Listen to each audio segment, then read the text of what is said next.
Assalamualaikum warahmatullahi wabarakatuh. Bertemu lagi dengan saya Siti Jenam sebagai tutor mata pelajaran ekonomi di PKBM Bina Pandu Mandiri Ciamis.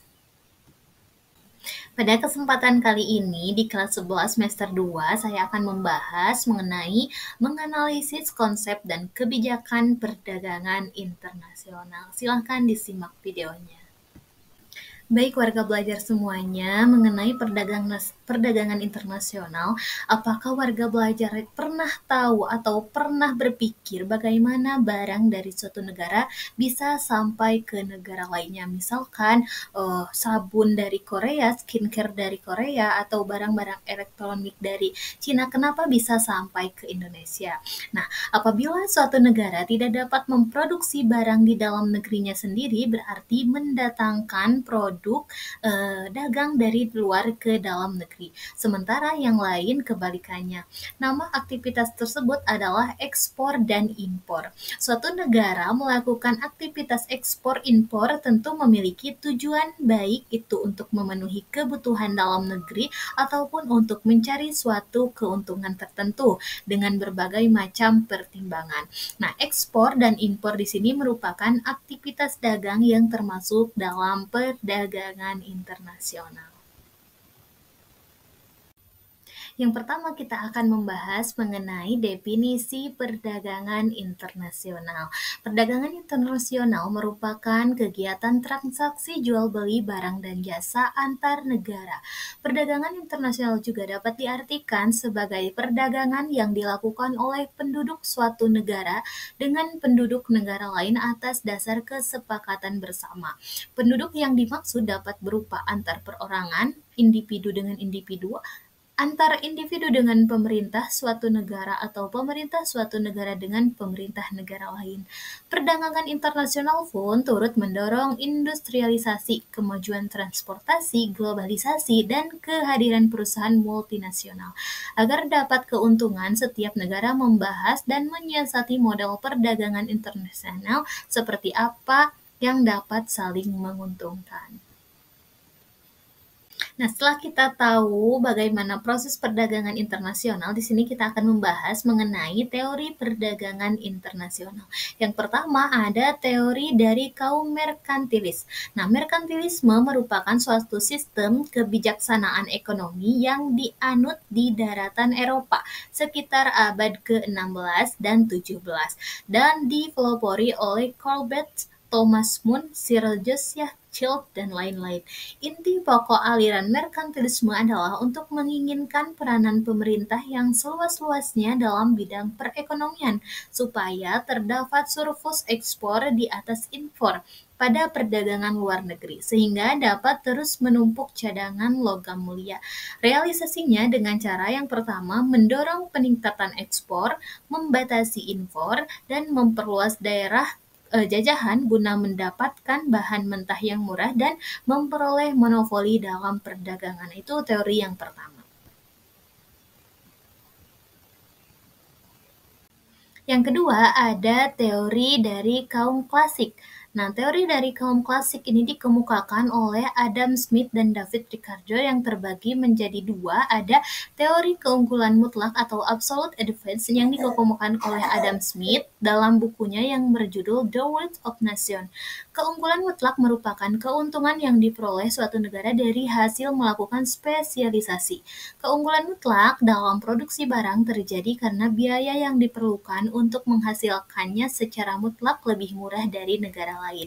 Yang kedua, ada teori keunggulan komparatif atau comparative advantage yang dikemukakan oleh David Ricardo.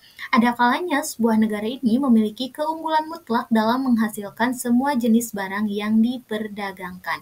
Namun selalu ada potensi keunggulan yang dapat diperoleh dalam perdagangan internasional selama biaya relatif untuk memproduksi barang antara sebuah negara dengan negara lain. Yang selanjutnya ada faktor pendorong perdagangan internasional. Yang pertama dikarenakan kebutuhan negara dan masyarakat. Pada dasarnya, setiap negara tidak mampu memproduksi semua kebutuhan negara dan masyarakatnya.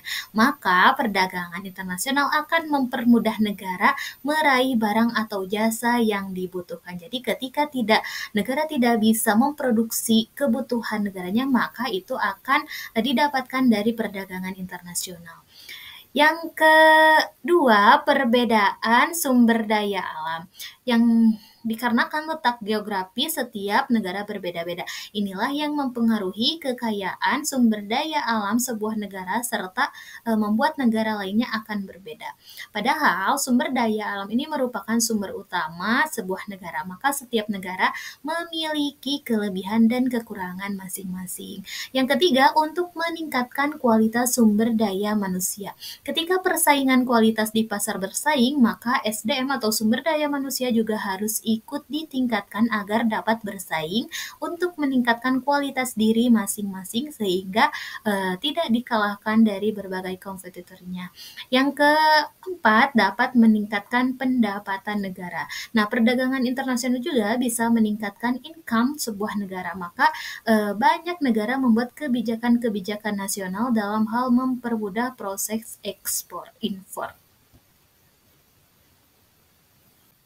Nah, faktor-faktor lain pendorong perdagangan internasional diantaranya ada perluasan target pasar, perbedaan iklim, perbedaan selera, transportasi antara negara. Nah, jadi dengan adanya perkembangan zaman dan teknologi yang semakin canggih, ini dapat membuat alat transportasi yang mencakup semua negara.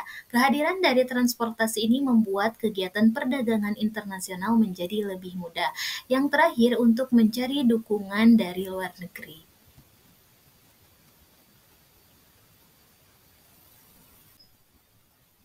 Selain faktor pendorong, di sini juga saya akan membahas mengenai faktor penghambat perdagangan internasional. Yang pertama yaitu keamanan suatu negara.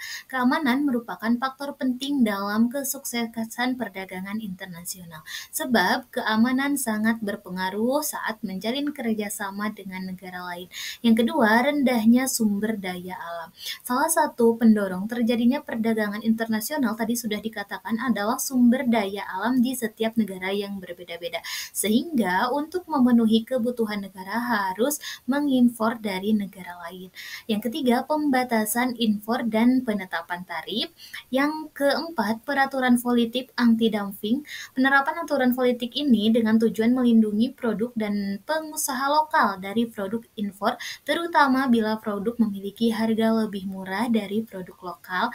Dan yang terakhir, mata uang berbeda antar negara. Nah, perbedaan mata uang dalam transaksi bisa menjadi penghambat perdagangan internasional sebab nilai tukar uang harus dikonversikan kepada mata uang negara yang berkaitan. Yang selanjutnya ada manfaat perdagangan internasional, yaitu yang pertama menjalin persahabatan antar negara, memperoleh barang yang tidak dapat diproduksi di negara sendiri, memperoleh keuntungan dari spesialisasi, memperluas pasar dan menambah keuntungan dan transfer teknologi modern. Nah, di sini juga ada keuntungan dari perdagangan internasional yang mana yang pertama itu penghematan biaya produksi, yang kedua, untuk memenuhi kebutuhan di dalam negeri. Yang ketiga, untuk kerjasama antar negara yang meningkatkan sumber penerimaan negara. Dan untuk memperluas lapangan pekerjaan. Selain keuntungan, di sini juga ada kerugian dari adanya perdagangan internasional. Yang pertama yaitu ketidakmampuan beradaptasi di pasar global yang menyebabkan perekonomian negara terpuruk dan produksi dalam negeri yang tidak mampu bersaing dengan barang impor akan ditinggalkan oleh konsumen.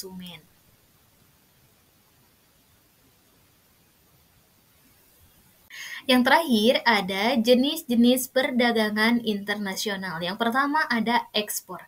Ekspor merupakan kegiatan menjual barang ke luar negeri. Contohnya ketika Indonesia melakukan ekspor pakaian ke Amerika Serikat. Itu artinya Indonesia menjadi negara yang melakukan penjualan pakaian ke Amerika Serikat. Yang kedua ada impor.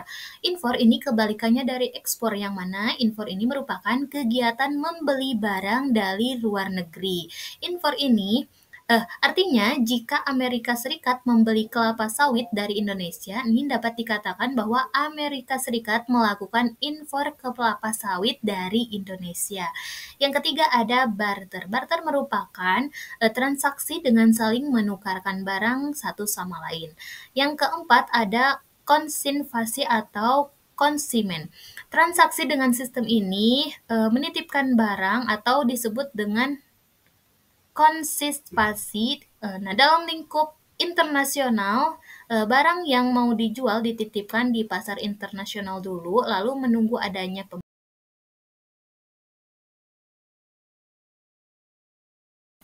Sekian materi yang dapat saya sampaikan pada pertemuan kali ini. Mudah-mudahan dapat bermanfaat, dan saya mengingatkan kepada seluruh warga belajar untuk mengerjakan penilaian di link pembelajaran daring. Wassalamualaikum warahmatullahi wabarakatuh.